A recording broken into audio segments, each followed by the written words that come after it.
Hello student, welcome. आप सभी का स्वागत है हमारे यूट्यूब चैनल पर।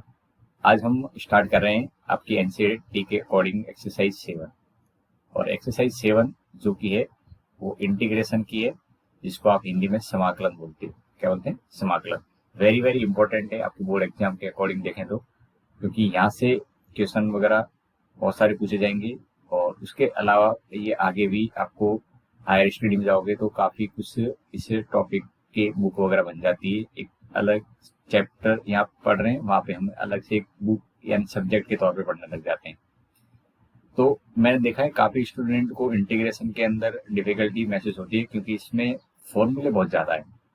डिफरेंशिएशन ऑलरेडी हमने कवर किया है पीछे 5 प्रश्नावली के अंदर, और 6 प्रश्नावली उसके अनुप्रयोग थे यानी एप्लीकेशन पार्ट था। तो आपने देखा होगा डिफरेंशिएशन के अंदर ज्यादा कुछ ऐसा ऐसे फॉर्मूले वगैरह नहीं है। सिंपली आपको डिफरेंशिएट करना है, तो जो बेसिक फंक्शन है उनको डिफरेंशिएट करते हैं। तो या तो आपके u इंटू वी का नियम लग जाता है, या u अपॉन वी यानी गुणनफल या भागफल के बारे में बात करते हैं, या कुछ श्रृंखला का नियम लग जाता है, और आप आसानी से इसको सॉल्व करते हो तो ज्यादा डिफिकल्टी वहां पे आती नहीं है। लेकिन यहाँ पे थोड़ी सी कहानी अलग है। इंटीग्रेशन के अंदर नंबर ऑफ जो मेथड है इंटीग्रेशन करने की, वो बहुत ज्यादा है। और इसमें सबसे इम्पोर्टेंट ये हो जाता है कि आपको फॉर्मूले ज्यादा याद रखने पड़ते हैं। तो कई स्टूडेंट को कंफ्यूजन होता है, और इस कंफ्यूजन का एक ही इलाज है, वो है कितनी आप प्रैक्टिस करते हो, कितने क्वेश्चन किसी एक फॉर्मूले पे आप निकालते हो, वो सबसे ज्यादा मायने रखता है। तो आई होप आप इस बात को ध्यान में रख के यहाँ पे जितनी ज्यादा प्रैक्टिस कर सकते हो वो करना। और जो आपके एनसीईआरटी के क्वेश्चन वगैरह हैं, वो मैं यहाँ पे कोशिश करूंगा कि एक भी क्वेश्चन आपका छूटे नहीं। सारे क्वेश्चन यहाँ पे कॉन्सेप्ट वाइज समझा दूंगा, और जो भी उसके अंदर ट्रिक वगैरह होगी या कुछ ऐसा होगा लॉजिकल कॉन्सेप्ट, तो वो जरूर मैं यहाँ पे डिस्कस करने वाला हूँ। तो चलिए हम स्टार्ट करते हैं कि समाकलन बेसिकली है क्या। तो समाकलन की जब बात आती है, या हिंदी इंग्लिश में बोले तो इंटीग्रेशन की बात आती है, तो हम यहाँ पे इंटीग्रेशन को एक तरीके से जब धीरे धीरे समझेंगे तो आपको पता लगेगा कि एक क्षेत्रफल की बात लेके यहाँ पे कॉन्सेप्ट बनाया गया है। इसके लिए क्षेत्रफल के लिए। लेकिन इसकी जो स्टार्टिंग की जो डेफिनेशन वगैरह है वो पूरी से पूरी आप कहोगे तो डिफरेंशिएशन से इंस्पायर है, यानी डिफरेंशिएशन के कॉन्सेप्ट से ही इंटीग्रेशन बनाया गया है। अब आपको मैं समझाऊं कि डिफरेंशिएशन से इंटीग्रेशन कैसे इंस्पायर हुआ है। तो देखिए, आपको पता है कि आप किसी फंक्शन को डिफरेंशिएट करते थे, वो फंक्शन कुछ भी हो सकता था। तो जब हम इसको डिफरेंशिएट करते थे, लेट से हमारे पास में कोई फंक्शन कैपिटल एफ एक्स है, और जब आप इसको डिफरेंशिएट करते थे और उसको आप कुछ वैल्यू पाते थे, और वो लेट से स्मॉल एफ एक्स है। अब आपको क्या करना है, इसका उल्टा करना है, यानी इसका उल्टा करना है। जो आपको आंसर मिला है वो अगर गिवन है और ट्यूशन क्या था वहां तक पहुंचना है। यानी डिफरेंशिएशन एफ का करेंगे कैपिटल का, तो उसे मिल रहा है स्मॉल एफ एक्स। अब इसका उल्टा अगर कर दिया जाए तो उल्टा जो प्रोसेस होता है, इस प्रोसेस का नाम ही बच्चों इंटीग्रेशन दिया गया है। उल्टे प्रोसेस का नाम क्या दिया गया? इंटीग्रेशन। तो इसको बेसिकली लिखेंगे कैसे, ये एक साइन लगा दिया जाता है इसको, ये जो मैंने ऊपर साइन बनाया है इसको बोलते हैं इंटीग्रेशन का साइन। और यहाँ पे एफ एक्स और डी एक्स लिखते हैं, और इक्वल टू आ जाता है कैपिटल एफ एक्स। ठीक है, यही है बस यहाँ पे इंटीग्रेशन का कॉन्सेप्ट। तो अगर आपको शॉर्ट में समझना है तो ऐसे सोचिए कि डिफरेंशिएशन जो होता है उसका एकदम एंटी पार्ट होता है। ठीक है, उसी को बोलते हैं हम यहाँ पे इंटीग्रेशन। डिफरेंशिएशन का कॉन्सेप्ट हम ऑलरेडी अच्छे से समझ चुके हैं। तो मैं क्या कर रहा हूँ, यहाँ पे जितने भी डिफरेंशिएशन की कॉन्सेप्ट है उसको एंटी तरीके से लिख के एक नया अपन फॉर्मेट तैयार कर रहे हैं, और उसी फॉर्मेट का नाम क्या दिया गया? इंटीग्रेशन नाम दे दिया। तो यहाँ पे जो कुछ लिखा है ये क्या है बच्चों? ये आपका अवकलन है। ठीक है, और जो हमें एंटी करने से रिजल्ट मिल रहा है उसी को बोलते हैं समाकलन, या आप कहोगे तो इंटीग्रेशन होता है। यहाँ तक कहानी क्लियर है। अब आपके सामने फंक्शन जानते होंगे, टोटल जो फंक्शन है उनको हमने 5 कैटेगरी में बांट रखा है। कितनी कैटेगरी में बांट रखा है? आई, फिर दूसरी एल, आगे देखते हैं तो ए, टी और ई। आप आईलेट के नाम कहीं पे सुना होगा। तो आईलेट में आई इनवर्स के लिए होता है, यानी प्रतिलोम त्रिकोणमिति के लिए होता है। एल लॉगरिथम के लिए होता है। ए एलजेब्रा यानी बीजीय फलन के लिए। टी त्रिकोणमिति के लिए। और ई चरघातीय फलन के लिए होता है। तो इनमें से कोई भी आपके पास में फंक्शन हो सकता है, और उस फंक्शन को आप इंटीग्रेट करते हैं। तो ये जो पूरा प्रोसेस होता है इसको बोलते हैं कैसे? यहाँ से लिखा है, ये इंटीग्रेशन का साइन है, और एफ एक्स डी एक्स बोला जाता है। तो ये एक तरीके से आगे ये लिखते हो फिर यहाँ पे खाली जगह और पीछे dx लिखा जाता है। तो यहाँ पे इस खाली जगह पे क्या आता है, कोई फंक्शन आता है, कोई फंक्शन आता है जिसका नाम आप आइलेट के अकॉर्डिंग कोई भी यहाँ पे एज्यूम कर सकते हो। सपोज साइन एक्स है, साइन इनवर्स एक्स है, लॉग एक्स है, ई की पावर एक्स है, वो यहाँ पे रख के और फिर उसको आप प्रोसेस से इंटीग्रेट करते हो। अब जब इंटीग्रेशन हो जाता है तो उसके बाद जो हमें वैल्यू मिलती है उसका नाम है कैपिटल एफ एक्स और उसके साथ में प्लस सी लगा दिया जाता है। अब ये प्लस सी की कहानी क्या है उसको मैं समझाऊंगा। तो आप देखिए समाकलन के जितने भी कॉन्सेप्ट हैं वो शुरुआत में कहीं किससे बनाए गए हैं, डिफरेंशिएशन की हेल्प से बनाए गए। ठीक है, अब आपको जो भी कॉन्सेप्ट डिफरेंशिएशन के पता है बस उनको एंटी तरीके से लिख के सारे इंटीग्रेशन के फॉर्मेट तैयार करने या फॉर्मूले तैयार करने हैं। ठीक है, तो जो हमने डिफरेंशिएशन में फॉर्मूले पढ़ रखे हैं बेसिकली पहले उन फॉर्मूले को बस एंटी कर करके दूसरे फॉर्मूले बनाते हैं, इंटीग्रेशन के फॉर्मूले बनाते हैं, ताकि आपको एक लिस्ट मिल जाए बेसिक इंटीग्रेशन क्या क्या फॉर्मूले हैं हमारे पास में डायरेक्टली, जो सीधा सीधा हमने कहाँ से कॉपी किए, डिफरेंशिएशन से बस एंटी कर करके। ठीक है, अब बात करेंगे यहाँ पे। तो देखिए डिफरेंशिएशन के अंदर हमने ये पढ़ रखा है कि D by D X X की power n plus one upon n plus one हो। तो इसमें क्या होता है n एक्स की पावर n आगे आ जाता है। अब देखो इसको चेंज करेंगे, क्या करेंगे, इसको चेंज करेंगे। तो यहाँ से डी बाई डी एक्स जब हटेगा, देखो यहाँ से इतना ध्यान रखना, जब डी बाई डी एक्स है और इसी का जब आप क्या निकालते हो, जब डी बाई डी एक्स का प्रतिलोम निकालते हैं, क्या निकालते हैं बच्चों, प्रतिलोम पार्ट निकालते हैं, तो उसी को बोलते हैं इंटीग्रल। तो डी बाई डी एक्स का जो प्रतिलोम होता है, ठीक है, उसी को क्या बोलते हैं अपन, ये और डी एक्स बोला जाता है। यहाँ पे खाली जगह होती है फंक्शन के लिए और यहाँ पे खाली जगह इस जगह होती है। तो डी बाई डी एक्स का प्रतिलोम क्या है, इंटीग्रेशन है। ठीक है, ध्यान रखना इस बात का। अब ऐसे ही यहाँ पे आप जब चेंज करोगे तो डी बाई डी एक्स सामने जाएगा तो इंटीग्रेशन बन जाएगा। तो इंटीग्रेशन एक्स की पावर एन का इक्वल टू क्या हो जाएगा, एक्स की power N plus one upon N plus one plus C. अब ये सी का क्या मीनिंग है इसको मैं आगे कवर करूंगा। अभी आप केवल फॉर्मूले को देखिए। अब देखिए एक्स का डिफरेंशिएशन एक्स के रेस्पेक्ट में कितना होता है, एक होता है। यानी अब हम डी बाई डी एक्स हटा दें तो डी बाई डी एक्स के सामने जाएगा तो किसके आगे इंटीग्रेशन लग जाएगा, वन के आगे। तो वन के आगे इंटीग्रेशन यहाँ पे वन है, तो डी एक्स का इंटीग्रेशन कितना हो जाएगा बच्चों, एक्स, क्योंकि यहाँ से डी बाई डी एक्स हट गया तो लेफ्ट में एक्स बच जाएगा, ये हो जाएगा एक्स प्लस सी। एक तरह से आपके पास में अब फॉर्मूलों की लिस्ट तैयार हो रही है। तो पहले ये फॉर्मूले देख लो कैसे बनाए गए थे। ऐसे साइन का डिफरेंशियल हम जानते हैं कॉस एक्स होता है, तो डी बाई डी एक्स यहाँ से हटाएंगे तो साइन एक्स इक्वल टू हो जाएगा कॉस का integration, sine X equal to हो जाएगा कॉस का इंटीग्रेशन। तो साइन एक्स आगे लिख दिया और कॉस का इंटीग्रेशन लेफ्ट में लिख देंगे। तो समझ गए होंगे आई थिंक, कोई दिक्कत नहीं आ रही होगी, क्योंकि यहाँ से डी बाई डी हटेगा तो सामने जाके इंटीग्रेशन बन जाएगा। ये जो मैंने प्रोसेस बोला है बस इसी को आप ध्यान रखिए, ये खाली जगह पे कोई ना कोई फंक्शन आ जाता है, राइट। अब आपके सामने माइनस कॉस एक्स आ जाए तो साइन एक्स हो जाएगा, क्योंकि कॉस एक्स का डिफरेंशिएशन माइनस साइन होता है, लेकिन माइनस हम ये पे लगा देते तो क्या हो जाएगा, साइन एक्स। अब यहाँ पे इंटीग्रेशन सामने लग जाएगा तो साइन का इंटीग्रेशन क्या हो जाएगा, कॉस एक्स। तो एक तरह से हमारे पास में ट्रिग्नोमेट्री के अंदर ये कॉस का इंटीग्रेशन हमें मिल गया साइन होता है और साइन का इंटीग्रेशन मिल गया कि माइनस कॉस एक्स होता है। ऐसे टेन का डिफरेंशिएशन सेक स्क्वायर, तो सेक स्क्वायर का इंटीग्रेशन टेन एक्स। अब फटाफट आप लिस्ट तैयार करते जाइए। माइनस कॉट का डिफरेंशिएशन होता है कॉसेक स्क्वायर एक्स, तो कॉसेक स्क्वायर एक्स का इंटीग्रेशन हो जाएगा माइनस का कॉट एक्स। ऐसे सेक का differentiation sec X into tan X, तो बेसिकली ये आपके पास में sec X into tan X एक साथ आ जाए तो उसका डिफरेंशिएशन करेंगे तो सेक एक्स हो जाएगा। ओके, नेक्स्ट देखो कॉसेक एक्स आ जाए तो cosec X cot X, cosec X का डिफरेंशिएशन होता है cosec X into cot X और माइनस लेफ्ट में कर दिया तो जैसे माइनस हट जाएगा। तो cosec X cot X right वाले पार्ट का integration is equal to left part in minus का कॉसेक एक्स, राइट। यहाँ तक आपको लिस्ट क्लियर होगी। इनको आपको याद रखना पड़ेगा क्योंकि इन्हीं के आधार पे आपको क्वेश्चन देखने को मिलेंगे जिसके अंदर सेक स्क्वायर एक्स डायरेक्टली दिख गया तो मैं टेन एक्स प्लस सी रख लूंगा, कॉसेक स्क्वायर एक्स दिख गया तो minus cot X plus C रखेंगे, sec X into tan X दिख गया तो सेक एक्स प्लस सी रख लेंगे। इसी तरीके से आप इसको सॉल्व करते जाओगे। अब इनवर्स वाले आप सब जानते हो, इनवर्स के सूत्र सबने याद कर रखे हैं। तो साइन इनवर्स एक्स का डिफरेंशिएशन होता है वन अपॉन अंडर रूट में वन माइनस एक्स स्क्वायर। अब बेसिकली सामने इंटीग्रेशन कर लेंगे तो साइन सामने वाले पार्ट का integration is equal to sine inverse X यानी डीएक्स और डिवाइड में under one minus X equal to क्या हो जाएगा, साइन इनवर्स एक्स। अगर मैं माइनस लगा दूं तो भी ऐसा ही होता है, ये दोनों सेम ही है। तो ये दोनों पार्ट अगर लिख दिए जाए तो इसका इंटीग्रेशन देखो यहाँ पे आप साइन इनवर्स एक्स भी लिख सकते हो और इसका इंटीग्रेशन माइनस का कॉस इनवर्स एक्स भी लिख सकते हो।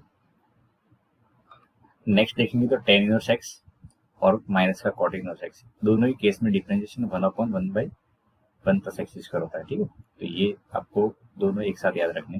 तो ये दोनों अगर इंटीग्रेट करें, यानी integration of dx/1 plus x square, ये tan इनवर्स एक्स भी लिख सकते हैं या आप माइनस का कॉट इनवर्स एक्स भी ले सकते हो, दोनों एक ही बात है। पर ज्यादातर हम वरीयता किसको देते हैं, ये tan इनवर्स एक्स वाले पार्ट को देते हैं, यानी ये ज्यादातर काम में आपके आएगा अगर dx/1 प्लस एक्स स्क्वायर दे रखा है। सिमिलरली यहाँ पे भी ये काम में आएगा ज्यादातर अगर आपको जरूरत नहीं पड़ रही है क्वेश्चन के अंदर तो। ठीक है, आगे हम देखें तो sec इनवर्स एक्स का डिफरेंशिएशन आप सब लोग जानते हैं x/√में एक्स स्क्वायर माइनस 1 होता है।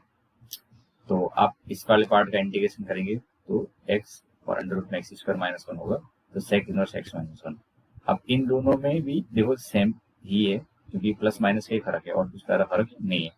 तो आप यहाँ तो sec इनवर्स x लिख सकते हो इस वाले पार्ट का इंटीग्रेशन, या माइनस cosec इनवर्स x लिख सकते हो, लेकिन ज्यादातर फिर से प्रेफरेंस किसको देंगे हम, sec इनवर्स x वाले को देंगे। आपको प्लस वाले पार्ट को अच्छे से याद रख लेना है।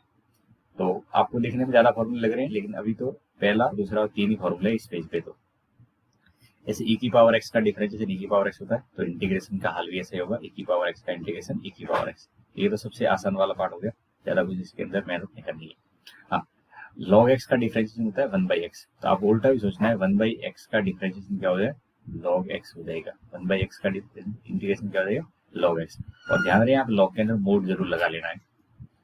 आप आगे देखेंगे तो a की पावर x का डिफरेंशिएशन, ये अगर यहाँ से हटा दिया जाए तो वैसे तो यहाँ होता है, ठीक है, पर a की power x upon log a की बात करें तो ये डिफरेंशिएशन में केवल a की पावर x के बराबर आता है, यानी a की पावर x का इंटीग्रेशन जो होगा वो a की power x upon log a हो जाएगा।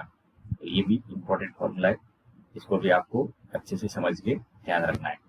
राइट, तो आप देखेंगे तो 1 2 3 4 5 और 6 फॉर्मूले तो ये भी दिख रहे हैं, और बाकी यहाँ पे 7 8 9 10 11 12 13 और 14, इन टोटल अभी तक 14 फॉर्मूले हुए जिनको आप मानक फॉर्मूले बोलोगे, मानक समाकलन बोलेंगे, और इनके आधार पे आपको आपकी एक्सरसाइज के अंदर सबसे पहले एक्सरसाइज मिलेगी जिसमें मानक समाकलन होगा। उसके बाद में फिर आप जब आगे पढ़ोगे 7.2 7.3 वगैरह में, तो वहां पे कुछ प्रतिस्थापन करने के बाद फिर मानक समाकलन में कन्वर्ट करना होता है। इनको मानक इसलिए बोला जाता है क्योंकि ये हमें एज इट इज डिफरेंशिएशन से मिल जाते हैं। ठीक है, तो आई थिंक यहाँ पे आपको फॉर्मूले के अनुसार मैं अगर नंबरिंग करके बताऊं तो एक पहला फॉर्मूला, दूसरा, ये तीसरा, 4 5 6 7 और 8, यानी 8 तो ये भी फॉर्मूले हो गए। इनको अच्छे से आप याद करिए, 2-3 बार लिखिए।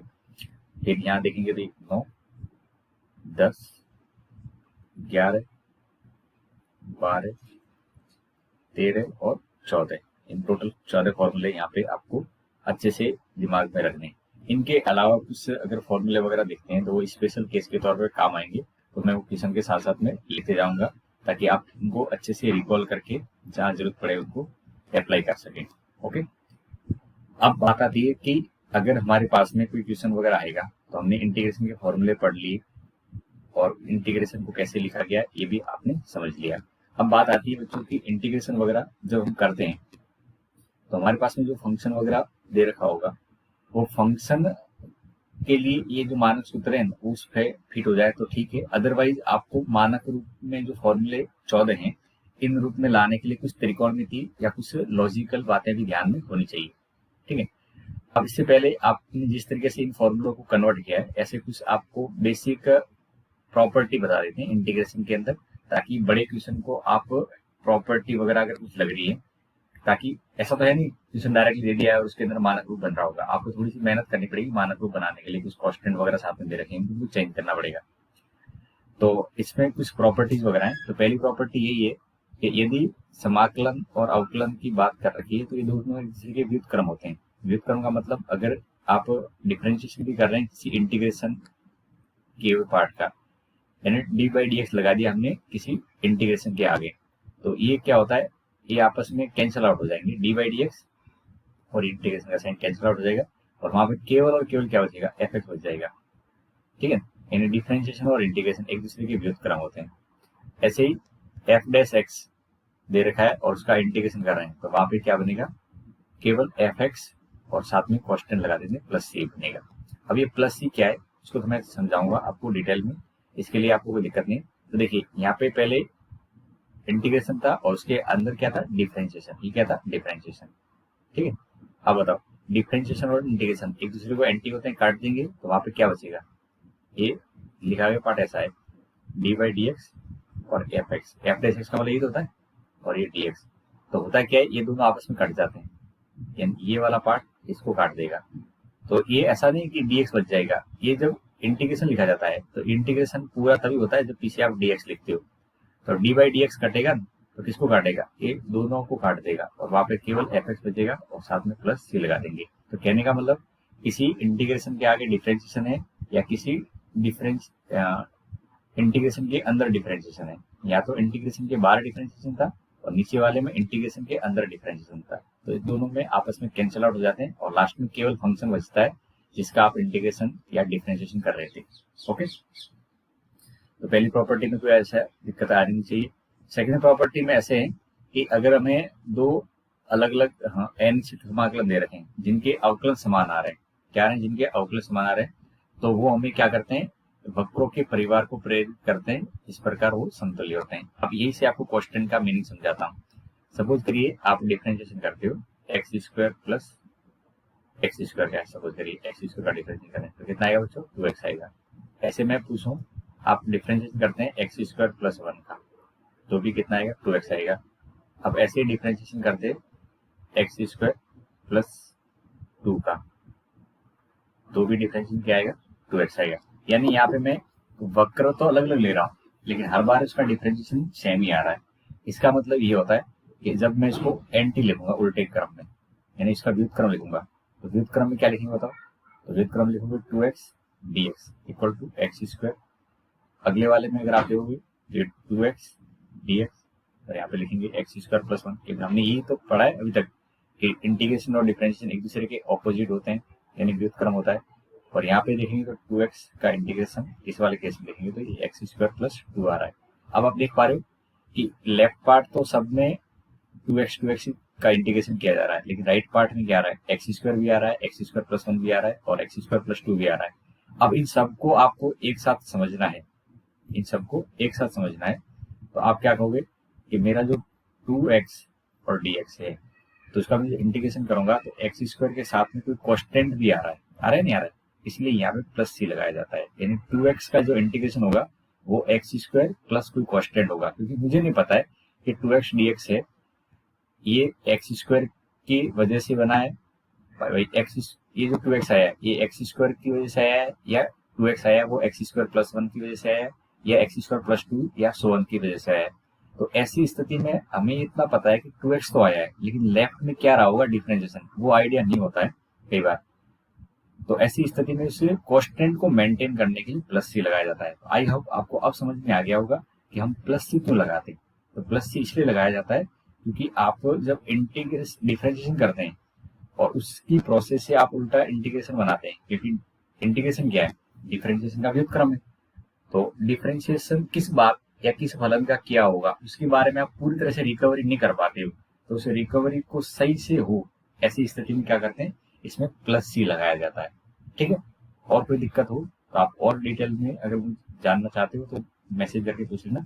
आई थिंक यहाँ तक मैंने कोशिश करी है कि आपको समझ में आ गया होगा। अब देखो यहाँ पे क्या पॉइंट लिखा गया है कि ऐसे दो अनिश्चित समाकलन जिनका अवकलन समान आ रहा है, दिख रहे हैं 2x सब में आ रहा है, तो वो क्या करते हैं, वक्र के परिवार को प्रेरित करते हैं। और वो वक्र का जो परिवार होता है बच्चों वो क्या है, यहाँ पे एक्स स्क्वायर भी है, एक्स स्क्वायर प्लस 1 भी है, एक्स स्क्वायर प्लस 2 भी है। तो ऐसे परिवार को लिखने का तरीका होता है एक्स स्क्वायर प्लस सी।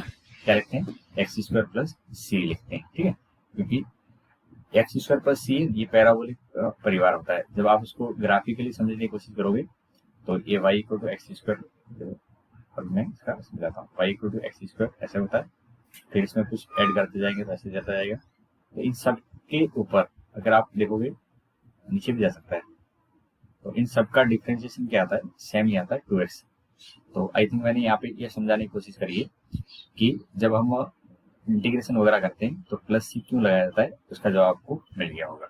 ठीक है, अब नेक्स्ट देखो, अगली प्रॉपर्टी बहुत ही स्ट्रेट फॉरवर्ड है कि यदि हमें दो फंक्शन के एडिशन का फॉर्म दे रखा है, यानी जोड़ रखे हैं, और उनका मुझे इंटीग्रेशन करना है, तो मैं अलग अलग दोनों का इंटीग्रेशन लिख सकता हूँ।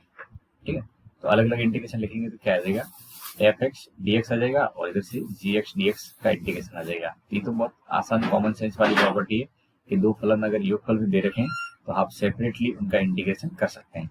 ऐसे दो भी नहीं है, दो से ज्यादा भी हो सकते हैं, तो वही निचले वाली प्रॉपर्टी। अच्छा, अगर कोई कांस्टेंट दिख रहा है अंदर के साथ में इंटू एफ एक्स है, तो ऐसी स्थिति में के कांस्टेंट है और हम इंटीग्रेशन किसी वेरिएबल का ही करते हैं, तो इसमें के बाहर आ जाता है, तो के एफ एक्स डी एक्स हो जाता है। क्या होता है, के F x D x, right.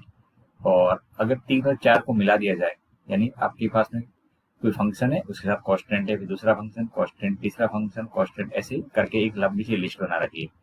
तो इनको इंटीग्रेट करते समय क्या करेंगे, जो कांस्टेंट पार्ट होता है उसको तो बाहर पटक देते हैं, और केवल वेरिएबल पार्ट जो फंक्शन का है उसी का इंटीग्रेट किया जाता है।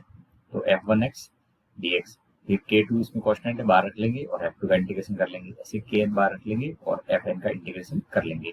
तो इस प्रॉपर्टी का आप ध्यान में रखिए, जब भी हमें किसी इंटीग्रेशन के अंदर दो या दो से ज्यादा फंक्शन एडिशन में दे रखे हैं, तो उसमें वेरिएबल पार्ट को इंटीग्रेट करेंगे और कांस्टेंट पार्ट को बाहर रख लेंगे, और ऐसा काम मैं कई सारे क्वेश्चन में आपको करता हुआ दिखाऊंगा। ओके, तो ये प्रॉपर्टी भी आपको समझ में आ गई होगी। ये जो पिछली वाली प्रॉपर्टी मैंने समझाई थी वही थी, इसमें ज्यादा उसमें कुछ ऐसा समझने वाला पार्ट है नहीं। अब आपको पता है कि जितने भी हमने इंटीग्रेशन वगैरह की बात करी है अभी तक, तो उसमें सारे जो कॉन्सेप्ट हैं वो हमने डिफरेंशिएशन से इंटीग्रेशन के अंदर ट्रांसफर किए। तो आपको शुरुआत में कुछ क्वेश्चन वगैरह को इंटीग्रेट करना है, उनमें आपको क्या करना है, प्रति अवकलज निकालना है। अच्छा, इंटीग्रेशन का या समाकलन का एक और नाम है, ध्यान रखना, समाकलन का नाम क्या है, समाकलन जो मिलता है वो हमें इंटीग्रेशन का इनवर्स लेके मिलता है, तो उसको समाकलन को बोलते हैं प्रति अवकलज। क्या बोलते हैं, प्रति अवकलज। और इंग्लिश में इसको बोलते हैं एंटी डेरिवेटिव। क्या बोलते हैं, एंटी डेरिवेटिव। ये होता है डेरिवेटिव मतलब डिफरेंशिएशन, और इसका एंटी यानी विरोधी, डेरिवेटिव का विरोधी, तो एंटी डेरिवेटिव बोलते हैं। समाकलन को तो इंटीग्रेशन बोलते हैं, आप जानते हो, डिफरेंशिएशन यानी जो अवकलन होता है उसको डिफरेंशिएशन बोलते हैं। तो समाकलन का मतलब ये है प्रति अवकलज। ठीक है, तो हमारे यहाँ पे जो क्वेश्चन दे रखे हैं वो दो टाइप के दे रखे हैं, एक तो है प्रॉपर इंटीग्रेशन करना है, और एक आपको निरीक्षण विधि के द्वारा प्रति अवकलज निकालना है।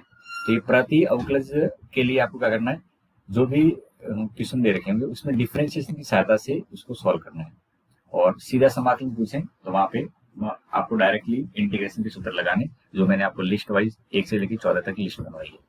अब देखिए, पहला आप एग्जाम्पल से समझ जाओगे अच्छे से। हमें निरीक्षण विधि से निम्नलिखित का प्रति अवकलज निकालना है, यानी इसका समाकलन करना है। क्या करना है, समाकलन करना है। तो एक तो तरीका है डायरेक्टली आप इंटीग्रेट कर लो, और दूसरा तरीका है आप डिफरेंशिएशन की सहायता से बताओ कि किसका इंटीग्रेशन था। तो आप इसमें होता क्या, बेसिकली हम ऐसे फलन की खोज करना चाहते हैं जिसका अवकलज cos 2x आता है। जिसका अवकलज क्या आता है, cos 2x, मतलब उल्टा सोचना है कि ऐसा कौन सा फंक्शन हो जिसका हमने डिफरेंशिएशन किया हो और उसे cos 2x आया हो। तो आप जानते हो cos है वो डिफरेंशिएशन से तभी मिला होगा जब आपने साइन वाले पद का डिफरेंशिएशन किया होगा। तो हमने इस cos 2x को देख के साइन के बारे में सोचा, और एंगल कितना है 2x है, तो sin 2x है। अब आप अपने मन ही मन sin 2x को डिफरेंशिएट करेंगे, क्योंकि आप यहाँ तक पहुंचना चाहते हो, तो sin 2x का डिफरेंशिएशन करेंगे तो कितना आएगा 2 cos 2x। लेकिन हमें 2 नहीं चाहिए, तो 2 नहीं चाहिए, इसका मतलब 2 को इसके बटे में डाल देंगे, तो cos 2x बराबर कितना हो जाएगा, देखो यहाँ तक समझ में आएगा 1/2 d/dx sin 2x। cos 2x equal to 1/2 d/dx sin 2x आ गया। अब आप जो यहाँ पे लिखा हुआ पार्ट है जिसमें 1/2 को भी अंदर कॉन्स्टेंट लिखते, तो अंदर ले लेंगे तो d/dx 1/2 sin 2x, यानी जो cos 2x है, इस cos 2x का प्रति अवकलज क्या है, 1/2 sin 2x है। यानी मैं अगर आपसे पूछूं कि cos 2x है ये किसके बराबर है, तो आप कहोगे ये है d/dx ऑफ 1/2 sin 2x के बराबर। आपने जो 5 प्रश्नावली पढ़ी उसमें ये किया था, आपको 1/2 sin 2x दिया रहता था, तो आप उसको सॉल्व कर देते तो cos 2x मिलता था। अब हमने उल्टा सोचा है कि cos 2x किसका डिफरेंशिएशन रहा होगा। अब यहाँ से आप सोचिए cos 2x किसका एंटी डेरिवेटिव है, तो cos 2x एंटी डेरिवेटिव है 1/2 sin 2x का, तो हम लिखेंगे cos 2x का प्रति अवकलज इज इक्वल टू क्या होगा 1/2 साइन 2x। ठीक है, cos 2x का प्रति अवकलज क्या रहेगा 1/2 साइन 2x। यानी यहाँ पे उल्टा सोचना है, आपको cos 2x के बारे में सोचना है, आपको ये सोचना है कि cos 2x किसकी वजह से आया होगा। अब देखो फटाफट अगले में देखेंगे, आपको इसके बारे में सोचना है ये किसके कारण से आया होगा। तो हम जानते हैं x की घात 2 तभी मिलता है जब आप x की घात 3 का अवकलन करते हो, और x की घात 3 तभी मिलता है जब x की घात 4 के बारे में सोचते हो। तो बस ये आपको अगर पता लग गया तो हम बस ये दोनों को दिमाग में ले आएंगे, x की घात 3 और x की घात 4 का हम डिफ्रेंशिएशन करेंगे तो 3x² 4x³। यानी इस वाले पार्ट का जो प्रति अवकलज होगा वो क्या होगा x की घात 3 प्लस x की घात 4 होगा। देखो लिखा है 3x² प्लस 4x³ का प्रति अवकलज होगा वो x की घात 3 प्लस x की घात 4 है, राइट। अगले में देखेंगे तो 1/x। आप सोचिए 1/x किसके डिफरेंशिएशन में आता है, तो आपको 1/x तो log के डिफरेंशिएशन में आता है, पता है। तो हम कह सकते हैं 1/x is equal to d/dx of log x। ठीक है, अब आप d/dx के अंदर ध्यान रखेंगे तो डिफरेंशिएशन में क्या होता है x ग्रेटर देन 0 log की परिभाषा के अनुसार होना चाहिए, नहीं तो log डिफाइन नहीं होता है। तो यहाँ पे आप दो कंडीशन बनाओगे, जब x ग्रेटर देन 0 है तब तो ये सही है, और अगर आप x लेस देन 0 वाला पार्ट लेना चाहते हो तो x की जगह -x रखना पड़ेगा। x की जगह क्या रखना पड़ेगा -x। तो हम आगे जाके देखेंगे कि यहाँ पे log x equal to 1/x लिखते हैं तो ध्यान ये रखना होता है कि ये मोड x लिखा जाना चाहिए। क्या लिखना चाहिए, मोड x लिखा जाना चाहिए, अदरवाइज log की डेफिनेशन फिर काम नहीं करती है।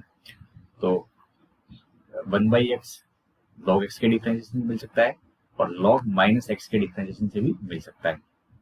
1/x log के डिफरेंशिएशन मिल सकता है और माइनस log 1 माइनस x के डिफरेंशिएशन मिल सकता है। तो दोनों का ही एंटी डेरिवेटिव ये है 1/, मतलब 1/x का भी एंटी डेरिवेटिव log x है और 1/x का एंटी डेरिवेटिव log -x भी है।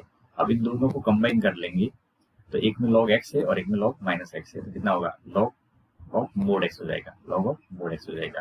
तो समझ गए कि 1/x का प्रति अवकलज क्या हो जाएगा, 1/x का प्रति अवकलज हो जाएगा log of mode x, right. ये log ऑफ मोड x का प्रति अवकलज है और प्रति अवकलज को बोलते हैं समाकलन। तो यहाँ तक आपको बेसिकली ये समझाने की मैंने कोशिश करी है, वो समझ में अच्छे से आ गया होगा, कोई दिक्कत नहीं है, आगे बढ़ सकते हैं। अब देखो यहाँ से आपके कुछ जो गुणधर्म वगैरह बताए थे वो तो ठीक है यहाँ पे जो है, लेकिन एक्सरसाइज के अकॉर्डिंग ये समाकलन का जो बेसिक मीनिंग है वो समझाया गया है। आपको सीधा सीधा मैं क्वेश्चन पे लेके चलता हूँ, आप एक बार इनकी रीडिंग लगा लेना। ये जो पार्ट लिखा है ये समाकलन और अवकलन की तुलना करके, तो आप इनकी रीडिंग लगा लेना, आपको थोड़ा सा और बेसिक अंडरस्टैंडिंग मिलेगी ज्यामिति के अकॉर्डिंग इसका क्या मीनिंग होता है। हम सीधा क्वेश्चन पे बढ़ रहे हैं। देखो पहले के अंदर लिखा गया है निम्नलिखित फलनों की प्रति अवकलज निरीक्षण विधि द्वारा ज्ञात कीजिए। तो हम इसको सॉल्व करेंगे। आप में से कई बच्चों का ये डाउट होगा कि ये कैसे सॉल्व करते हैं। तो sin 2x आया तो आप उल्टा सोचिए कि sin 2x किसके डिफरेंशिएशन में आया होगा। तो अब आप जानते हो sin 2x अगर आया होगा तो ये आया होगा cos 2x के डिफरेंशिएशन से। तो cos 2x का अगर डिफरेंशिएशन करेंगे तो कितना होगा माइनस का sin 2x इंटू 2। आपको उल्टा सोचना है, बस इतना दिमाग में। sin 2x दे रखा है तो आप cos को लेके स्टार्ट करिए। अब आप जब इसको लिखोगे तो sin 2x को लेफ्ट में ले लें और इसमें ये -1/2 और d/dx ये हो जाएगा cos 2x। ठीक, अब इसमें से आप क्या करोगे, इस माइनस साइन को भी अंदर ले लो तो d/dx तो ये हो जाएगा -1/2 और cos 2x। अब sin 2x की वैल्यू जो निकल के आ रही है वो किसका डिफरेंशिएशन करके निकल के आ रही है -1/2 cos 2x से। तो मैं कह सकता हूँ sin 2x का प्रति अवकलज जो होगा, sin 2x का जो प्रति अवकलज होगा वो है 1/2 माइनस का और cos 2x, राइट। समझ गए होंगे, ये पहले क्वेश्चन का जवाब है आपका। अब दूसरे क्वेश्चन में क्या पूछा है cos 3x है। अब सोचो cos 3x कैसे आया होगा, sin 3x के डिफरेंशिएशन से आया होगा। तो यहाँ पे ये लिखना है कि आप डिफरेंशिएशन करिए sin 3x का। तो sin 3x का डिफरेंशिएशन करेंगे तो कितना होगा, तो आप कहोगे सर cos 3x भी आएगा और 3 भी आएगा। अब मैं कह रहा हूँ cos 3x के बराबर आपको लिखना है तो क्या लिखोगे, तो आपका जवाब होना चाहिए 1/3 और differentiation of sin 3x, right. अब आप बताओ cos 3x, यहाँ पर डिफरेंशिएशन लिखेंगे तो d/dx और 1/3 और साइन 3x। ये आगे तो अब आप कह सकते हैं 1/3 और साइन 3x का जब डिफरेंशिएशन करेंगे तो cos 3x आएगा, cos 3x आ जाएगा। इसका मतलब ये है कि cos 3x है, क्या है, cos 3x है। इसका जो प्रति अवकलज आएगा cos 3x का प्रति अवकलज वो किसके बराबर होगा, वो होगा 1/3 और साइन 3x के बराबर। किसके बराबर होगा, 1/3 साइन 3x के बराबर। ओके, ये आपको करना ही पड़ेगा। अगर ये लाइन लिखी मिलेगी निरीक्षण विधि के द्वारा आपको सॉल्व करना है, तब ये प्रोसेस से आपको सॉल्यूशन निकालने होंगे। अब तीसरे क्वेश्चन की तरफ देखते हैं, e की पावर 2x। अब सोचिए e की पावर 2x यानी e के बारे में सोचना है, तो मैं जानता हूँ e की पावर का डिफरेंशिएशन e की पावर ये होता है। तो अब आपकी e की पावर 2x है, इसको डिफरेंशिएट करेंगे तो एक तो e की पावर 2x आएगा और इंटू में 2 आएगा। अब मैं कह सकता हूँ e की पावर 2x है, ये मेरा 1/2 डिफरेंशिएशन ऑफ e की पावर 2x, राइट। अब बताओ आगे, जब आप इसको आगे फर्दर देखोगे तो d/dx में 1/2 अंदर ले लेते हैं, तो ये e की पावर 2x अपॉन 2 है, राइट। तो आप कह सकते हो कि e की पावर 2x अपॉन 2 को जब डिफरेंशिएट करेंगे तो e की पावर 2x आ सकता है। यानी आप यहाँ पे लिखोगे तो e की पावर 2x का प्रति अवकलज, e की पावर 2x का जो प्रति अवकलज होगा वो होगा e की पावर 2x अपॉन 2। और आप देखेंगे चौथा पार्ट क्या लिखा है, ax प्लस b का स्क्वायर है। अब घात 2 है, अब आप बताओ किसकी घात 2 आती है अवकलन करने पर, x की घात 3 वाले पद का। तो मैं यहाँ पे यही सोचूंगा differentiation of ax plus b की घात 3 क्या आएगा, तो 3 और एक घात कम हो जाएगी तो ax प्लस b की घात 2 और इनटू में a। श्रृंखला के नियम से इतना तो बताइए। अब यहाँ पे ax प्लस b को यहाँ पे ax प्लस b का वर्ग, इसको वही रहने दो और बाकी शामिल ले जाओ, तो ये कितना है 3a, तो 1/3 है और differentiation of ax plus b की घात 3, ठीक है। अब आप इसको फर्दर देखोगे तो d/dx ax प्लस b की घात कितनी है 3 और इसके बटे में 3a रख देंगे और ये किसके बराबर है, ax प्लस b के स्क्वायर के बराबर। तो क्या कह सकते हैं, ax प्लस b स्क्वायर का प्रति अवकलज यानी एंटी डेरिवेटिव कितना है, ax प्लस b की घात 3 अपॉन 3 प्रति अवकलज यहाँ से आपको मिल गया। लास्ट देख लेते हैं 5वां पार्ट। इसमें आपको 2 पार्ट एक साथ दे दिए, तो 2 पार्ट दे दिए तो इसमें क्या करेंगे आप, दोनों के रिलेटेड बातें सोचनी है आपको, ठीक है। तो दोनों के रिलेटेड सोचेंगे इस तरीके से, ये देखना आप। तो साइन 2x कब आया होगा बच्चों बताओ, तो साइन 2x सोचिए तब आया होगा जब आपने, अब मान के चलो इसमें आप साइन 2x दो पार्ट है तो साइन 2x के बारे में सोचेंगे, तो साइन 2x के बारे में सोचिए।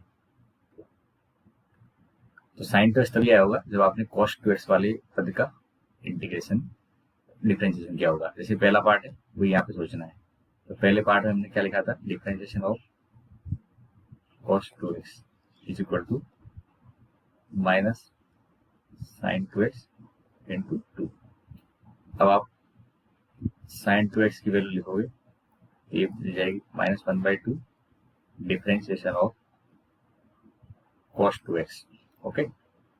तो sine 2x equal to d/dx और माइनस का cos 2x अपॉन 2। तो आप यहाँ पे इतना कह सकते हो साइन 2x का प्रति अवकलज कितना है, माइनस का cos 2x अपॉन 2 है, राइट। अब दूसरा पार्ट क्या है उसके बारे में सोचिए। तो दूसरा पार्ट है 4e की पावर 3x, इसके बारे में सोचिए। तो 4e की पावर 3x है। अब आप सोचिए 4e की पावर 3x कब आ सकता है, जब आपने e की पावर 3x का डिफरेंशिएशन किया हो, क्योंकि e की पावर x में कोई चेंज आता नहीं। तो मैं यहाँ पे इतना स्टार्ट करूंगा e की पावर 3x। इसको डिफरेंशिएट करेंगे तो e की पावर 3x इंटू 3। अब बताओ e की पावर 3x की बात करेंगे तो कितना आएगा, 1/3 डिफरेंशिएशन ऑफ e की पावर 3x। याद रहेगी, लेकिन मुझे तो 4 साथ में चाहिए, तो 4 e की पावर 3x, ये 4/3 हो जाएगा। क्या हो जाएगा, 4/3 e की पावर 3x। तो 4 e की पावर 3x इक्वल टू लिखेंगे तो डिफरेंशिएशन, और ये 4/3 भी अंदर लिखते हैं, 4/3 e की पावर 3x। अब बताओ क्या होगा, 4 e की पावर 3 का प्रति अवकलज लिखेंगे तो कितना आएगा, 4/3 e की पावर 3x। अब आप बताओ टोटल ओवरऑल क्या होगा, ओवरऑल प्रति अवकलज, ओवरऑल प्रति अवकलज पहले वाले से आ गया माइनस का cos 2x अपॉन 2, और दूसरे वाले से दिखा तो 4/3 e की पावर 3x आ गया। ये इसका आंसर है। अब ये आप इसने पार्ट को सॉल्व किया है तो आपने देखा वो कहीं की टफ पड़ता है, क्योंकि हमें उल्टा सोचना होता है कि ये किसका डिफरेंशिएशन पास्ट में रहा होगा, उसके अकॉर्डिंग आप उसको क्रिएट करते जाते हो। ये टफ विधि है, लेकिन अगर एग्जाम में पूछिए तो आपको इसी तरीके से सॉल्व करना होगा।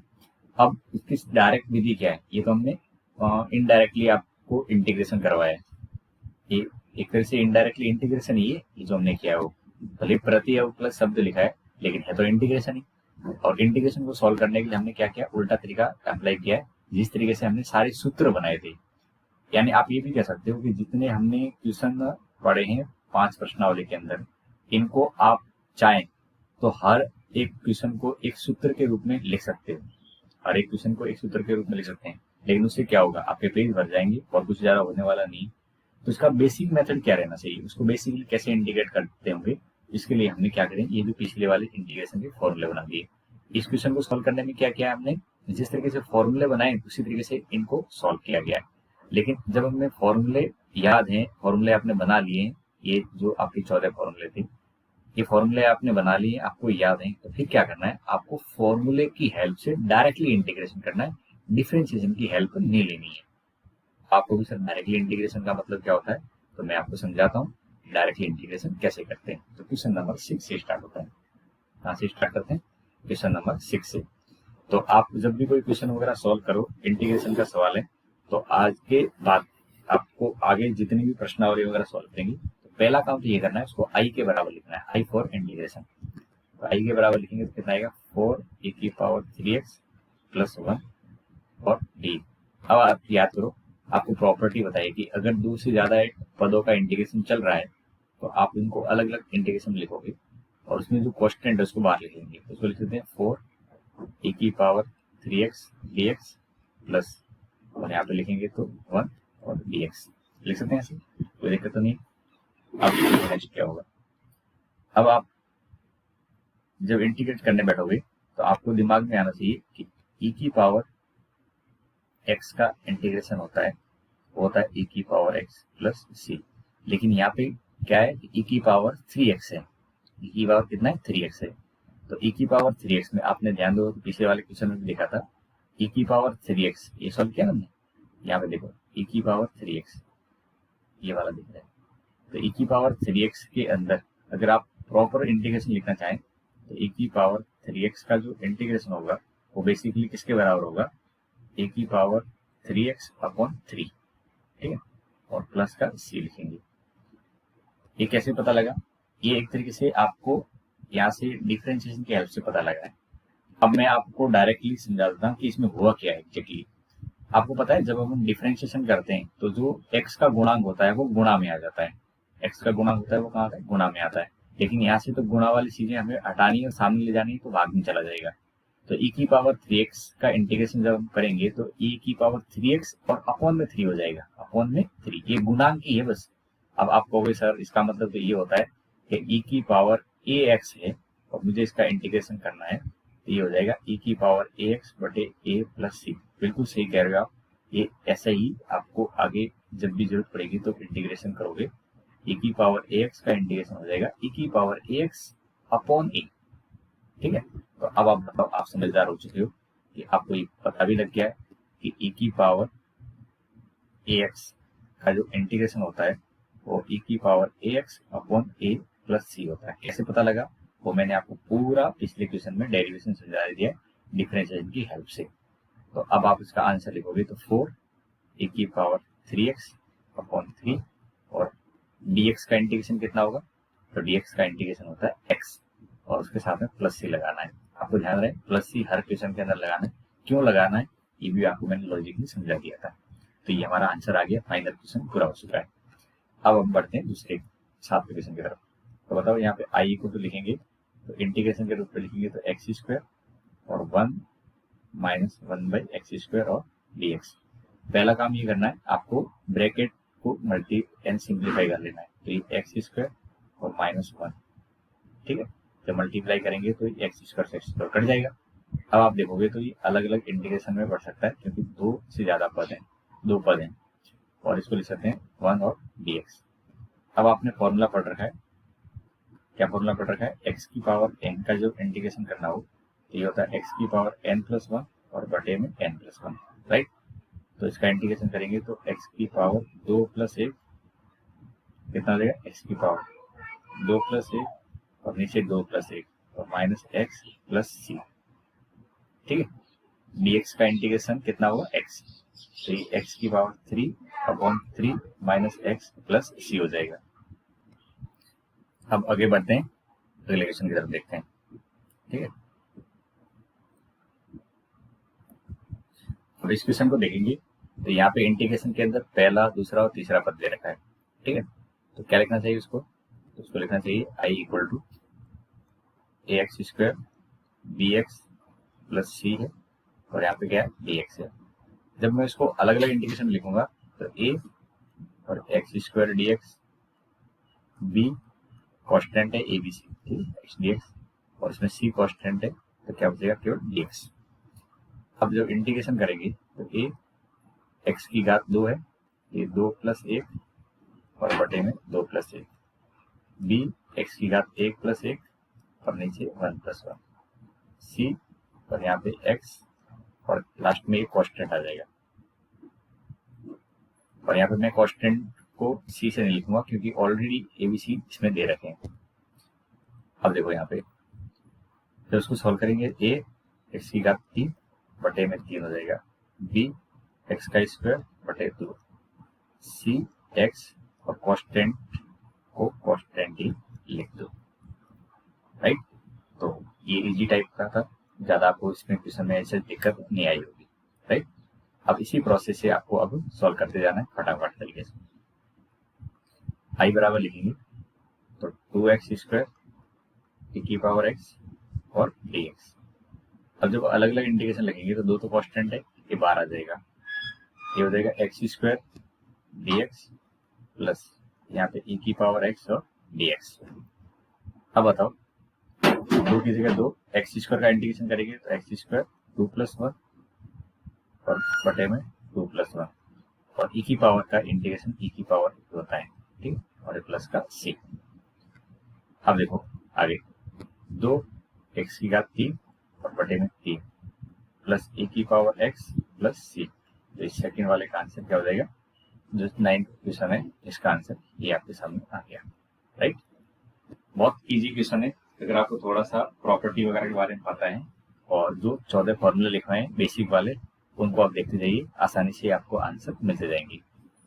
अब क्वेश्चन नंबर 10 देखो, इस क्वेश्चन के अंदर लिखेंगे तो आई इक्वल टू क्या आएगा, तो आप कहोगे under root X 1 upon under root X का वर्ग और ये dx है।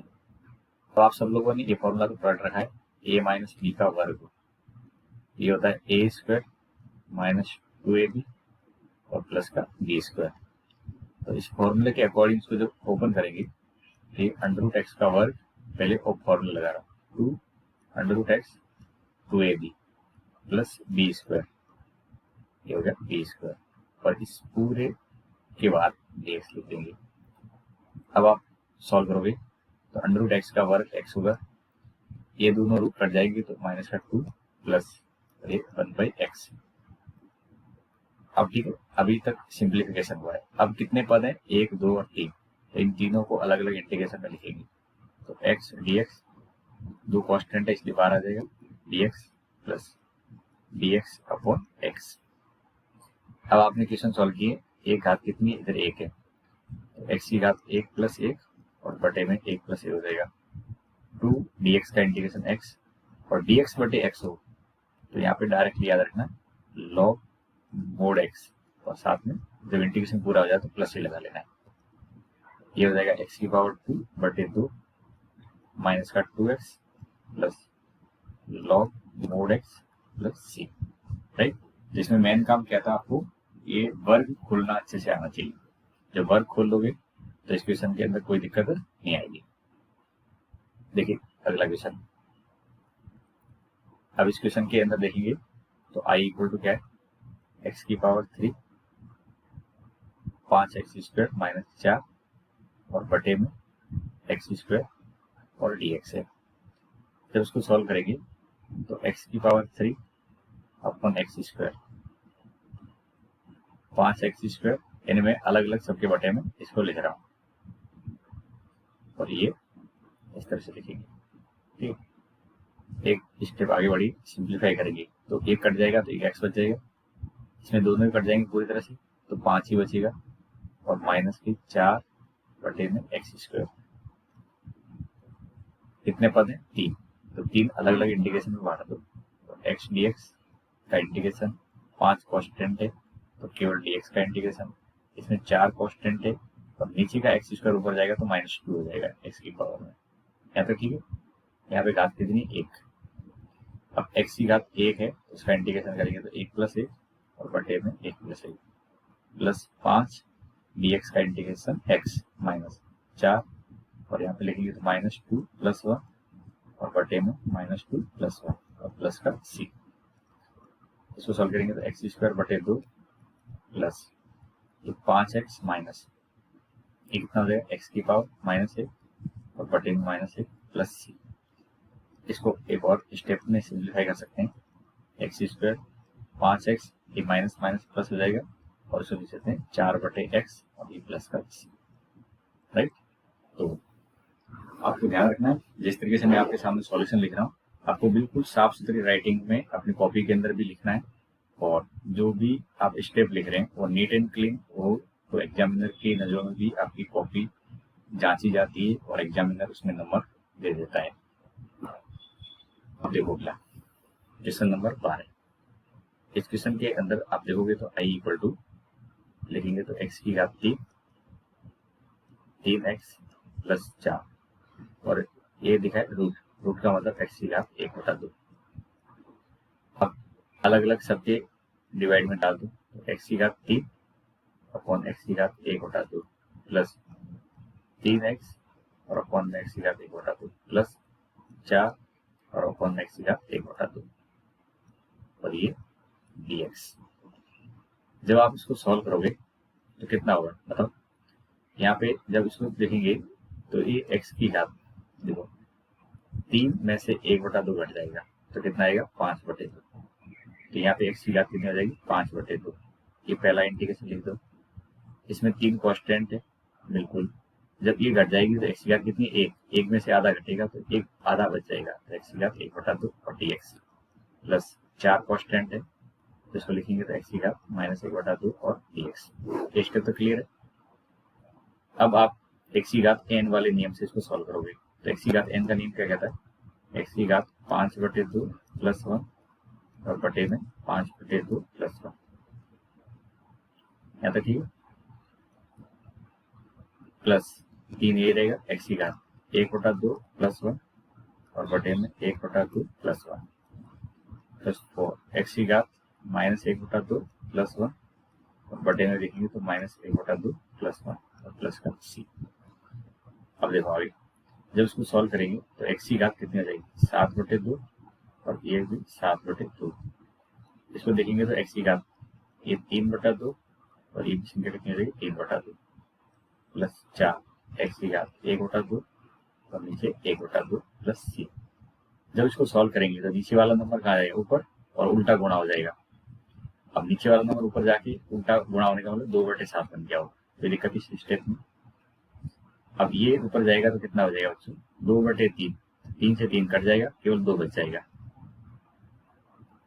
और ये 2 ऊपर जाएगा 1/2, 2 बच गए, तो ये 8 और x की पावर 1/2 और प्लस का c। तो इस सवाल का ये जवाब है, आपके सामने जो लिखा हुआ है। ऊपर 3 पद है, नीचे 1 पद है, तो आपने क्या किया, अलग अलग सबके डिवाइड में इसको लिख दिया। अब आगे देखें क्वेश्चन नंबर 13। अब क्वेश्चन नंबर 13 देखिए, इस क्वेश्चन के अकॉर्डिंग आपको जो गिवन है उसको आई के बराबर जैसे लिखेंगे, आई इक्वल टू एक्स की घात 3 minus X square plus x minus 1 और बटे में कितना है, एक्स माइनस 1। देखो अभी तक पिछले दोनों क्वेश्चन के अंदर एक ही पद बटे में हुआ करता था, लेकिन यहाँ पे 2 का अंतर बटे में आ गया है। तो आपको क्या करना पड़ेगा, ऊपर वाले पद के अंदर गुणनखंड करने होंगे। तो देखो इन दोनों में क्या कॉमन आ रहा है, एक्स स्क्वायर, तो एक्स माइनस 1, और पिछले दोनों है जिनमें से कॉमन क्या रहा, 1, तो एक्स माइनस 1। ये स्टेप समझ में आ गया, और बटे वाला पद तो वैसे ही रहने दो। अब नेक्स्ट स्टेप देखो, एक्स माइनस 1 दोनों में से कॉमन ले लिया जाए तो बचेगा एक्स स्क्वायर प्लस 1 बच जाएगा, ये हो गया आपका गुणनखंड, और बटे में एक्स माइनस 1 है और dx है। अब एक्स माइनस 1 से एक्स माइनस 1 कैंसिल आउट हो जाएगा और बचेगा एक्स स्क्वायर प्लस 1। कितने पद है, 2, तो अलग अलग इंटीग्रेशन में बांट दो, तो एक्स स्क्वायर का इंटीग्रेशन प्लस 1 का इंटीग्रेशन। अब देखो आपने इतने इक्वेशन सॉल्व कर दिए, एक्स स्क्वायर का इंटीग्रेशन करेंगे तो एक्स की घात 3 बटे 3 प्लस dx का इंटीग्रेशन करेंगे तो x और साथ में c। तो इस क्वेश्चन के लिए क्या करना था, गुणनखंड करने के, ठीक है। और आई होप आप सब लोगों ने गुणनखंड वगैरह में कोई यहाँ पे दिक्कत नहीं आई होगी। अब देखो नेक्स्ट, यहाँ पे देखा है 1 माइनस एक्स, और जो रूट है इसको लिख देते हैं x की घात 1/2 और dx। पहला काम क्या करना है, आप इसको मल्टीप्लाई कर लो, तो x की घात 1/2 और x की घात 1 और x की घात 1/2, ये हो गया मल्टीप्लीकेशन। 2 पद है, अलग अलग इंटीग्रेशन लिखेंगे, तो x की घात 1/2 और dx। अच्छा ये वाला कितना होगा, ये 1 पूरा है और ये आधा है, तो 1 प्लस आधा देंगे तो 3/2। अब यहाँ पे x की घात n का नियम लग जाएगा, तो x की घात 1/2 प्लस 1 और बटे में 1/2 प्लस 1। यहाँ देखेंगे तो x की घात 3/2 प्लस 1, और यहाँ पे देखेंगे तो 3/2 प्लस 1 प्लस c। x की घात 1/2 प्लस 1 एक कितना हो जाएगा, 3/2 और बटे में भी 3/2। यहाँ देखेंगे तो ये 5/2 और यहाँ पे आ जाएगा 5/2 प्लस c। अब बटे की संख्या जब ऊपर आएगी तो उल्टा होकर दिखेगी आपको, तो 2/3 दिखेगा और x की घात 3/2, ये दिखेगा 2/5 और x की घात 5/2 प्लस का c, राइट। तो ये इसका करेक्ट आंसर हो गया। अब नेक्स्ट देखो, यहाँ पे देखेंगे तो i इक्वल टू कितना है, तो रूट का मतलब x की घात 1/2 है और ये 3x स्क्वायर है, ये 2x है और प्लस का 3 और dx है। पहला काम क्या करना है, ये जो अंदर ही पद है इनको मल्टीप्लाई कर लो, तो 3x स्क्वायर और x की घात 1/2, 2x की घात 1 है और x की घात 1/2 प्लस 3 और x की घात 1/2 और यहाँ पे dx है। अब इनको देखेंगे तो घातें आधार समान पे घातें क्या होती है, जुड़ जाती है, तो 3x की घात 2 प्लस 1/2 इसको जोड़ेंगे तो 5/2 हो जाएगा, प्लस 2x, यहाँ पे 1 प्लस आधा जोड़ेंगे तो 3/2 हो जाएगा, प्लस 3x की घात 1/2 और ये dx। जब इसको सॉल्व करेंगे तो 3 तो कांस्टेंट है, बाहर आ जाएगा, और इंटीग्रेशन किसका होगा, 5/2 का और dx। ये dx पीछे लिखना जरूरी है, 2x की घात 3/2 और dx, फिर 3 बाहर आ जाएगा, x की घात 1/2 और dx। अब x की घात n के नियम से इसको सॉल्व करेंगे, तो 3x की घात 5/2 प्लस 1 और बटे में 5/2 प्लस 1, 2x की घात 3/2 प्लस 1 और बटे में 3/2 प्लस 1, तीन एक्स की घात 1/2 प्लस 1 और बटे में 1/2 प्लस 1 और प्लस का सी।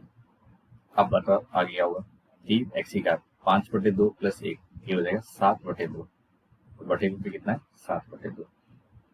2 एक्स की घात 3/2 प्लस 1 को जोड़ेंगे तो 5/2 हो जाएगा और बटे में भी 5/2 प्लस 3x, इसको जोड़ेंगे 3/2 और नीचे भी 3/2 प्लस का सी। अब आप इसको सॉल्व करोगे तो क्या होगा, ये 2/7/2 ऊपर जाएगा 2/7 हो जाएगा और 3 पहले से, तो क्या 6/7 हो जाएगा। बिल्कुल, ये ऊपर जाएगा तो 2 गुणा होगा 2 से, तो 4/5 और x की घात 5/2 प्लस, और ये जब 2 ऊपर जाएगा तो 3 से 3 कट जाएगा, केवल 2 ही बचेगा ऊपर, तो 2x की घात कितनी है 3/2 प्लस का सी। ये इसका आंसर हो जाएगा। आई होप आपको ये कैलकुलेशन पार्ट भी समझ में आ गया होगा, बाकी इसमें ऐसी कोई दिक्कत नहीं थी। नेक्स्ट देखो तो क्वेश्चन नंबर 16। आई के इक्वल टू लिख देते हैं और इसमें सीधे सीधे 3 पद दे रखें, तो आई बराबर जब लिखेंगे तो 2x 3 cos x plus e की पावर x। अब इनको आप अलग अलग इंटीग्रेशन के फॉर्म में लिखोगे तो 2 तो बाहर आ जाएगा और इंटीग्रेशन होगा x का, इसमें 3 बाहर आ जाएगा, इंटीग्रेशन होगा cos का, और इसमें e की पावर x का इंटीग्रेशन हो जाएगा। अब बताओ x का इंटीग्रेशन कितना होगा, x²/2। cos का इंटीग्रेशन क्या होता है बताओ, हमने सूत्र याद किया है, cos का जो इंटीग्रेशन होता है ये होता है sin x प्लस सी। ठीक है, 3 और इसका sin x प्लस e की पावर x का इंटीग्रेशन होता है e की पावर x प्लस सी। ठीक है, अब यहाँ पे देखेंगे तो 2 से 2 कट जाएगा, तो आपका आंसर आ जाएगा x² minus 3 sin x plus e की पावर x प्लस सी। ये इस क्वेश्चन का आंसर है, राइट। अब देखो नेक्स्ट, यहाँ पे देखेंगे तो i equal to 2x² 3 sin x plus 5√x और साथ में ही dx है, राइट। अब देखो अलग अलग इंटीग्रेशन में बांट दे तो 2x² dx, 3 आगे आ जाएगा sin x dx और इसमें 5 आगे आ जाएगा, रूट को हम लिखेंगे x की घात 1/2 और dx। अब आप इंटीग्रेशन करेंगे तो 2x² का इंटीग्रेशन करेंगे तो 2 + 1 और बटे में 2 + 1 3। अब बताओ साइन का इंटीग्रेशन क्या होता है, साइन का इंटीग्रेशन होता है माइनस का cos x प्लस सी। ये सूत्र है, जो सूत्र जिस जगह काम आ रहा है वो अच्छे से आपको पता होना चाहिए। तो माइनस का cos x प्लस 5 x की पावर 1/2 प्लस 1 1/2 प्लस 1 प्लस का सी। 2 x की घात 3/3, ये माइनस माइनस प्लस हो जाएगा तो 3 cos x। अब इसको देखेंगे तो क्या हो जाएगा 5 x की घात 3/2 बटे में भी 3/2 प्लस सी। एक स्टेप देखेंगे तो 2/3 x की घात 3 प्लस 3 cos x, ये 2 ऊपर जाएगा तो 10 हो जाएगा बटे में 3 x की घात 3/2 और प्लस का सी। ये इसका आंसर है, राइट। यहाँ तक आपको आई थिंक कोई दिक्कत नहीं आनी चाहिए, इजी तरीके से आप सब लोगों ने समझ लिए होंगे। बढ़ते हैं 18वें क्वेश्चन की तरफ। 18वें क्वेश्चन में देखेंगे तो क्या है, sec x है और अंदर है sec x प्लस का tan x। अब आप अंदर मल्टीप्लाई करेंगे तो क्या होगा sec x into sec² x और ये हो जाएगा sec x और ये हो जाएगा sec x tan x, right. पहले ब्रैकेट को सुनते, अब देखेंगे तो प्लस है और 2 भाग हैं, तो इसको लिखेंगे तो sec² x dx प्लस दूसरा भाग लिखेंगे तो sec x tan x dx। अब याद करो सूत्र क्या थे, तो सूत्र यह था कि अगर sec² x dx आ जाए तो ये तो होता है tan x प्लस सी, और ऐसे sec x और tan x आ जाए का इंटीग्रेशन करना हो ये अकेला sec x होता है। कांस्टेंट एक ही बार लिखना होता है, तो पहले वाले का आ जाएगा tan x और दूसरे वाले का आ जाएगा sec x और साथ में कांस्टेंट c। तो इक्वेशन के अंदर क्या आता, मल्टीप्लाई करोगे तो बस आपको बाद में फॉर्मूले दोनों याद आ जाए, इतना सा चाहिए, राइट। आगे बढ़े, देखो क्वेश्चन नंबर 19। यहाँ देखेंगे तो कितना है, sec स्क्वायर x है और ये है cosec स्क्वायर x। इसको लिखेंगे तो ये 1/cos स्क्वायर x और नीचे लिखेंगे तो 1/sin स्क्वायर x और dx। अब आप इसको देखोगे तो क्या हो जाएगा, ये उल्टे हो जाएंगे, सबसे नीचे वाला पद सबसे ऊपर जाएगा sin स्क्वायर x और देखिए बटे में cos स्क्वायर x और dx। अब आप जानते होंगे sin स्क्वायर x बटे cos स्क्वायर x ये होता है tan स्क्वायर x। अब हमने जितने फॉर्मूले याद किए उसमें tan स्क्वायर x तो कहीं है नहीं, ये है क्या, तो tan स्क्वायर x को आप सर्व समीकरण से क्या लिख सकते हो, तो आप सब जानते हो जो tan स्क्वायर x होता है उसको सर्व समीकरण की सहायता से लिखेंगे तो sec स्क्वायर x माइनस 1 लिख सकते हैं, यानी tan के अंदर स्क्वायर आ जाए तो क्या करेंगे sec स्क्वायर x माइनस 1 लिख देंगे। तो यहाँ पे आ जाएगा ये sec स्क्वायर x माइनस 1 और यहाँ पे dx। अब दो पद हैं, अलग अलग इंटीग्रेशन में बांट देते हैं, sec स्क्वायर x dx और माइनस का dx। sec स्क्वायर का इंटीग्रेशन करेंगे तो tan x और dx का इंटीग्रेशन करेंगे तो x प्लस का c। अब यहाँ से आपको ध्यान ये रखना है कि अगर किसी क्वेश्चन के अंदर ट्रिग्नोमेट्री के अनुसार tan स्क्वायर आ गया तो sec स्क्वायर x माइनस 1 रखे हुए, ऐसे यहाँ पे लिस्ट में लिख रहा हूँ, ध्यान सुनना। अगर किसी क्वेश्चन के अंदर, हालांकि ये अगले में काम आएगी, लेकिन याद रखो sin स्क्वायर x आ जाए तो हम उसकी जगह लिखेंगे 1 माइनस cos 2x बटे 2। याद रखना ये जो मैं लिखवा रहा हूँ त्रिकोणमिति की कन्वर्जन है, ठीक है। दूसरा, अगर cos स्क्वायर x आ जाए, क्या आ जाए cos स्क्वायर x, तो इसकी जगह लिखेंगे 1 प्लस cos 2x और टोटल के बटे में 2। तीसरा, अगर tan स्क्वायर x आ जाए तो क्या रखना है sec स्क्वायर x माइनस 1। चौथा है, अगर cot स्क्वायर आ जाए तो उसको लिखेंगे cosec स्क्वायर x माइनस 1। इससे क्या होगा, आपको इंटीग्रेशन में हेल्प मिल जाएगी। अब बचा कौन सा, sec स्क्वायर x, तो इसमें नो चेंज, कोई चेंज नहीं करेंगे, इसको वैसे रहने देंगे। और cosec स्क्वायर x आ जाए तो भी कोई चेंज नहीं करना है, नो चेंज, ठीक है।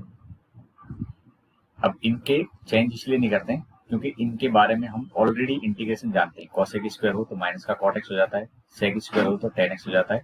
हाँ, cot स्क्वायर आ जाए तो आपको cosec में कन्वर्ट करना पड़ेगा ताकि आगे इंटीग्रेशन कर सकें। ऐसे tan स्क्वायर आ जाए तो sec स्क्वायर x माइनस 1 लिखना है, cos स्क्वायर आ जाए तो 1 प्लस cos 2x लिखना है। ये वेरी वेरी इंपॉर्टेंट है, आप इस लिस्ट को जहाँ पे फॉर्मूले वगैरह आपने लिख रखे मैथ के अंदर वहाँ पे अच्छे से लिख लो, क्योंकि आगे आपको 7.3, 4, 5 पर जो प्रश्नावली पढ़ेंगे वहाँ पे बताएं कितनी जगह इनको अप्लाई करेंगे।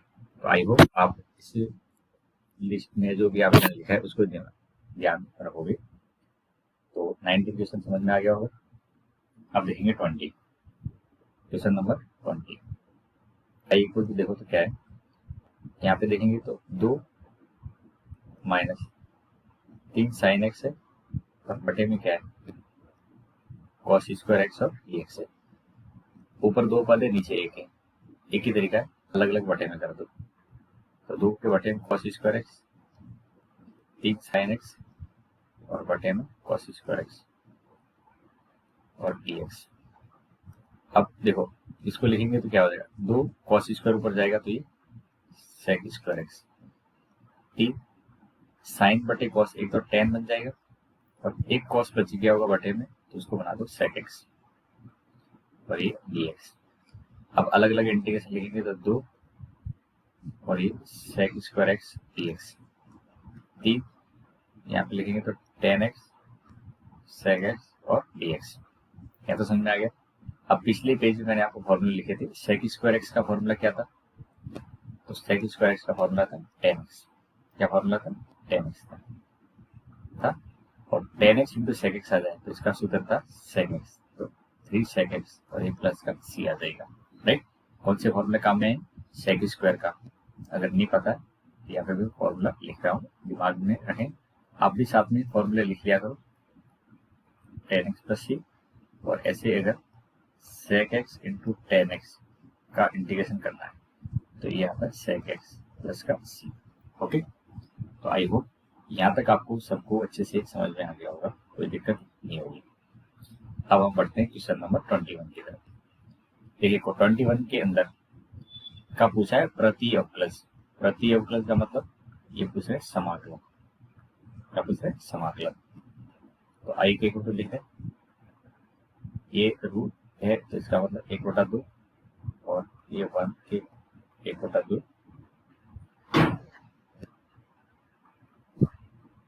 और ये dx है। अब दो पद हैं, अलग अलग इंटीग्रेशन लिखेंगे तो x की घात 1/2 dx और एक नीचे वाला पद ऊपर जाएगा तो माइनस का 1/2 और dx हो जाएगा।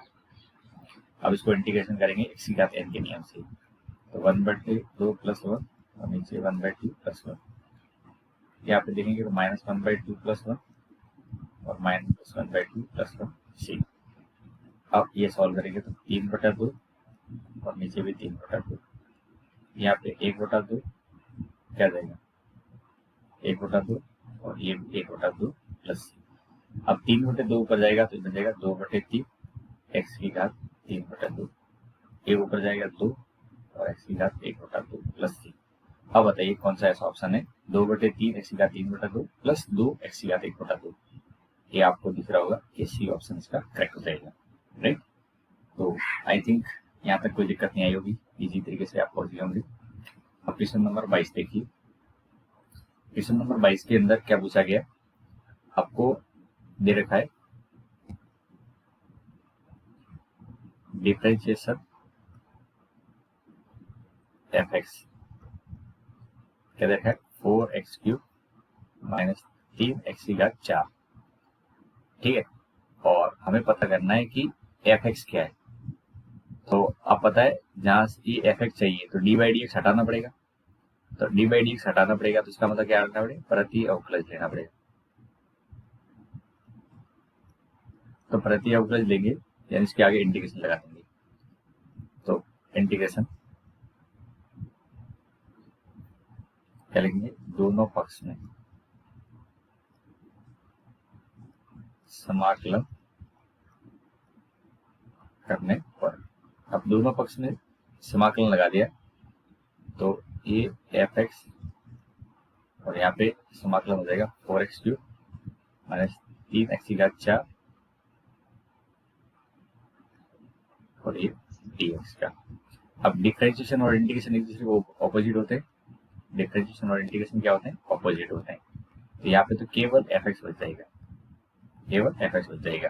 ठीक है, और 4 बार आएगा x की घात 3 dx, इसमें 3 बार आएगा x की घात -4 और dx।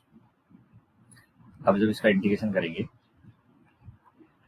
तो ये हो जाएगा 4x की घात 4/4 और यहाँ पे देखेंगे तो कितना होगा 3x की घात -4 प्लस 1 और बटे में देखेंगे -4 प्लस 1 प्लस c। अब देखो इसको 4 से 4 कट जाएगा तो x की घात 4 और यहाँ पे देखेंगे तो ये कितना हो जाएगा -3 x की घात -3 और बटे में -3 प्लस c। अब आप आगे देखेंगे तो ये स्मॉल एफ एक्स के बराबर, आगे वाला x की घात 4 है, माइनस माइनस प्लस हो जाएगा और x की घात -3 प्लस c। ओके, अब क्वेश्चन के में दिया है आपको f2 = 0, तो x = 2 रखने पर x = 2 रखेंगे तो ये f2 हो जाएगा, ये 2 की घात 4 प्लस 2 की घात -3 प्लस c। f2 का मान 0 है, 2 की घात 4 16 हो जाएगा, 2 की घात -3 1/8 प्लस का c। अब इसमें c का मान जब सॉल्व करेंगे तो -16 -1/8। अब ये वाली वैल्यू सॉल्व करेंगे तो 129/8 हो जाएगी लघुत्तम वगैरह लेने के बाद में। अगर c का मान, अब c का जो मान आया है इसको मान लेते समीकरण 1। सी का मान रखने पर, जब सी का मान रखेंगे तो एफ एक्स की वैल्यू क्या आ जाएगी, एक्स की घात 4, और इसको बटे में लिखेंगे तो 1/x की घात 3 माइनस 129/8। और ये कौन सा ऑप्शन है, एक्स की घात 4 प्लस 1/x की घात 3 माइनस, ये ऑप्शन आपका ए करेक्ट हो जाएगा। कौन सा ऑप्शन करेक्ट हो जाएगा, ए ऑप्शन इसका करेक्ट हो जाएगा। तो इस क्वेश्चन के अंदर क्या करना था समझ में आ गया। स्टार्टिंग में जो कुछ दे रखा था वहां से आगे बढ़ने के लिए दोनों पक्ष में समाकलन करना पड़ेगा, और जैसे समाकलन करेंगे तो दोनों पक्ष से D by D x, left side से डी बाई डी एक्स हट जाएगा, केवल एफ एक्स बचेगा, पर राइट साइड का हमें इंटीग्रेशन करना पड़ेगा। तो प्रॉपर तरीके से इंटीग्रेशन होने के बाद जो प्लस सी आता है, अब इस सी की वैल्यू ज्ञात करने के लिए आपको एक कंडीशन गिवन होती है। देखो बाकी के जितने क्वेश्चन थे उनमें ऐसी कंडीशन कोई गिवन नहीं थी। तो ये कंडीशन जब साथ में दे रखी होती है तो इसको ज्ञात, ये दे रखी है इसका मतलब आपको इसकी हेल्प से एक कांस्टेंट सी है इसको ज्ञात करना होता है। तो आई होप यहाँ तक आपने सबने अच्छे समझ लिया होगा। मेरे साथ में मैंने आपको हर एक इसे प्रश्नावली का क्वेश्चन सॉल्व करवा दिया है, और जो भी लॉजिक कॉन्सेप्ट था वो भी हमने स्टार्टिंग में डिस्कस किया था। तो स्टार्टिंग में हमारे 20 मिनट तक तो इस प्रश्नावली या इंटीग्रेशन का कॉन्सेप्ट डिस्कस हुआ था, और उसके बाद हमने हर एक क्वेश्चन को सॉल्व किया है पूरा डिटेल में। तो बच्चों आपको अगर अच्छा लगा हुआ सॉल्यूशन पार्ट तो जरूर इसको देखना, और अपने फ्रेंड के बीच में भी शेयर करना। आपको इंटीग्रेशन के रिलेटेड सारी चीजें मैं यहाँ पे प्रोवाइड करवा दूंगा, क्वेश्चन सॉल्यूशन। और अगर आप चाहते हो तो ये जो सॉल्यूशन है इसकी पीडीएफ भी मिल जाएगी। आप कमेंट वगैरह में लिख देना कि सर हमें पीडीएफ भी चाहिए, तो मैं पीडीएफ भी अवेलेबल करवा दूंगा। हर एक चैप्टर के सॉल्यूशन के हर क्वेश्चन को मैं यहाँ पे सॉल्व करवाने वाला हूँ। तो आपने अगर कहीं से भी नहीं पढ़ा हुआ है फिर और आप पढ़ने में इंटरेस्टेड है तो आपकी यहाँ से मदद बिल्कुल हो जाएगी। हर क्वेश्चन के रिलेटेड न केवल क्वेश्चन सॉल्व करवाए जाएंगे, बस क्वेश्चन से रिलेटेड जो भी बेसिक कॉन्सेप्ट वगैरह होते हैं वो भी मैं यहाँ पे साथ साथ डिस्कस करूंगा। ठीक है, तो यहाँ पे अंदर देखो सारे क्वेश्चन डिस्कस किए। और इससे पहले ये स्टार्टिंग में आपको ये वाला पेज आप एक बार रीडिंग लगा देना, ताकि आपको इंटीग्रेशन का बेसिक मीनिंग समझ में आ जाए। और स्टार्टिंग ये जो हमारे 14 फॉर्मूले थे जो इस यहाँ पे लिखेंगे, यहाँ पे 14 फॉर्मूले, और ये इनको अच्छे से दिमाग में रखिए ताकि आपको बार बार इनको रिफर नहीं करना पड़े। 2-3 बार लिख लो, आई होप अच्छे से आपको समझ में आ जाएगा। थैंक यू बच्चों, मिलते हैं अपन नेक्स्ट वीडियो के अंदर।